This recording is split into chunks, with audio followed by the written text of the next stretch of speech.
Dick Cheney served 4 Republican presidents, and he served 6 terms in the House. As George Bush's vice president, he was described oftentimes as the most powerful vice president in the history of America. Born in Lincoln, Nebraska on January 30th, 1941, Dick Cheney earned a master's in political science in 1966 from the University of Wyoming. During the span of 10 years, Cheney moved up the political ladder. He was just 35 years old when he became the White House Chief of Staff under President Gerald Ford. And then he later served as Defense Secretary under Ronald Reagan. So by the time he became Vice President, he was highly skilled with 25 years worth of maneuverings. Cheney was appointed Secretary of Defense in 1989 and directed the U.S. invasion of Panama and Operation Desert Storm. Then in 1991, Cheney was awarded the Presidential Medal of Freedom for his leadership in the Gulf War.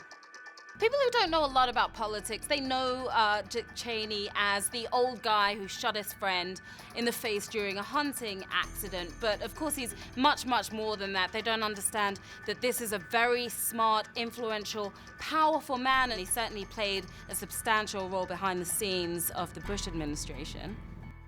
While working as the CEO of the energy company Halliburton, Cheney was chosen by George W. Bush to be his vice presidential running mate. And in 2000, the Bush-Cheney White House era began.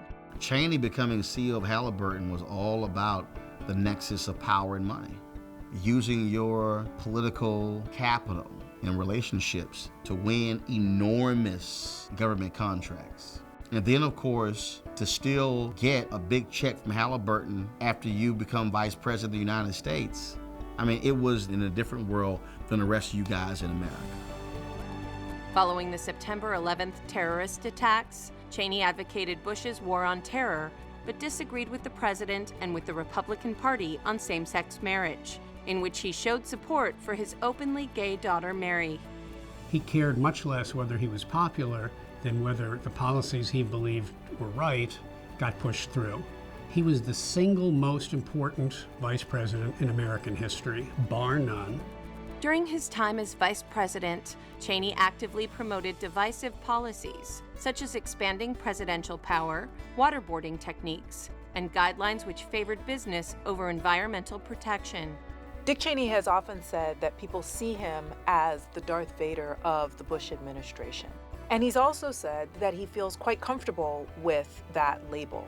Dick Cheney, I feel in many ways, sees himself as a quote-unquote necessary evil for the carrying out of the administration's work.